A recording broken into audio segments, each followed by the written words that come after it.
Hi നമസ്കാരം, പുതിയ വീഡിയോയിലേക്ക് സ്വാഗതം. എല്ലാവർക്കും സുഖമല്ലേ? ഇന്നത്തെ റെസിപ്പി സോയാ ചങ്ക്സിൻ്റെ ഫ്രൈ ആണ് കേട്ടോ. നമ്മൾക്ക് ബീഫ് ഫ്രൈ ഉണ്ടാക്കുന്ന അതേപോലെ തന്നെ നമുക്ക് സോയാ ചങ്ക്സിൻ്റെ ഫ്രൈ ഉണ്ടാക്കിയെടുക്കാൻ പറ്റും. സൂപ്പർ ടേസ്റ്റിൽ ഉണ്ടാക്കാം കേട്ടോ. നമുക്ക് വീഡിയോയിലേക്ക് കടക്കാം. അതിനു മുമ്പായി സബ്സ്ക്രൈബ് ചെയ്യാതെ കാണുന്നവരുണ്ടെങ്കിൽ ഒന്ന് സബ്സ്ക്രൈബ് ചെയ്ത് സപ്പോർട്ട് ചെയ്യുക. നിങ്ങളുടെ ലൈക്കുകളും കമൻറ്റുകളും ഒക്കെ ചെയ്യുക. ഇവിടെ ഞാൻ കുറച്ച് സോയ എടുത്തിട്ടുണ്ട് കേട്ടോ. ഈ സോയ ചങ്ക്സ് നമ്മളൊന്ന് ചൂടുവെള്ളത്തിൽ ഒരു 10 മിനിറ്റ് മുക്കി വയ്ക്കണം കേട്ടോ. എന്നാൽ മാത്രമേ അതൊന്ന് സോഫ്റ്റായിട്ട് കിട്ടുള്ളൂ. അതിന് വേണ്ടിയിട്ടാണ് ചൂടുവെള്ളം ഒഴിച്ച് കഴിഞ്ഞ് ഒരു 10 മിനിറ്റ് വെച്ച് കഴിഞ്ഞാൽ നമുക്ക് തൊട്ട് നോക്കിയാൽ തന്നെ അറിയാം സോഫ്റ്റായിരിക്കും അത്.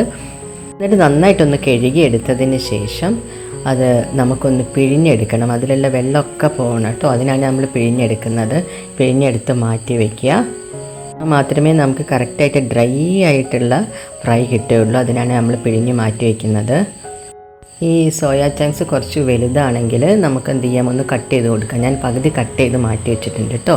ഓരോന്നെടുത്ത് പകുതിയായി കട്ട് ചെയ്ത് വെച്ചതാണ്. ഇനി ഇതിലേക്ക് ആവശ്യമുള്ള മസാലകൾ നമുക്ക് ചേർത്ത് കൊടുക്കാം. അതിന് വേണ്ടിയിട്ട് ആദ്യം ഞാൻ ഉപ്പ് ചേർത്ത് കൊടുക്കുന്നു. ആവശ്യത്തിനുള്ള ഉപ്പ് ചേർത്ത് കൊടുക്കാം കേട്ടോ. നമുക്ക് ആ ഉപ്പ് വേണമെങ്കിൽ കൂടുതലോ കുറവോ ആയിട്ട് നമുക്ക് ചേർത്ത് കൊടുക്കാവുന്നതാണ്. പിന്നീട് അതിലേക്ക് ഞാൻ എടുക്കുന്നത് കാശ്മീരി മുളക് പൊടിയാണ് കേട്ടോ. കാശ്മീരി ചില്ലി പൗഡർ 2 ടീസ്പൂൺ നമ്മൾ ചേർത്ത് കൊടുക്കുന്നുണ്ട്. വേറെ എരിവിനായിട്ടൊന്നും ചേർത്ത് കൊടുക്കുന്നില്ല. അതുകൊണ്ടാണ് 2 ടീസ്പൂൺ കാശ്മീരി മുളക് പൊടി ചേർത്ത് കൊടുക്കുന്നത്. പിന്നീട് നമ്മൾ അതിലേക്ക് മല്ലിപ്പൊടി 1 ടീസ്പൂൺ മല്ലിപ്പൊടി ചേർത്ത് കൊടുക്കുന്നു.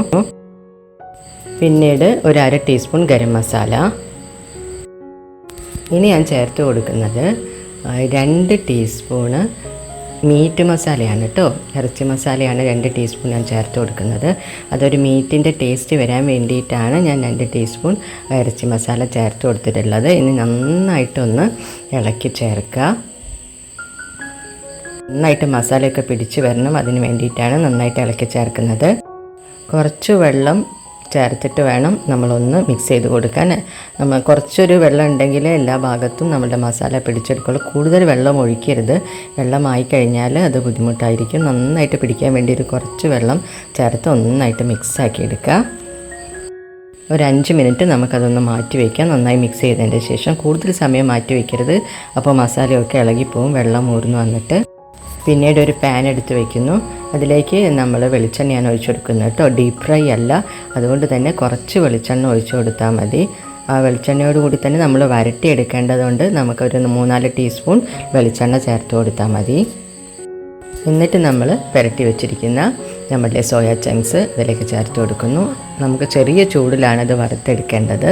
കൂടുതൽ ഫ്ലെയിം വെക്കരുത് കേട്ടോ. കൂടുതൽ ഫ്ലെയിം വെച്ച് കഴിഞ്ഞാൽ ഒന്നായിട്ട് കരിഞ്ഞു പോകും. അതുകൊണ്ട് ചെറിയ ഫ്ലെയിമിൽ നമ്മളതിങ്ങനെ നന്നായിട്ട് ഇളക്കി നമ്മളൊന്ന് പൊരിച്ചെടുക്കണം.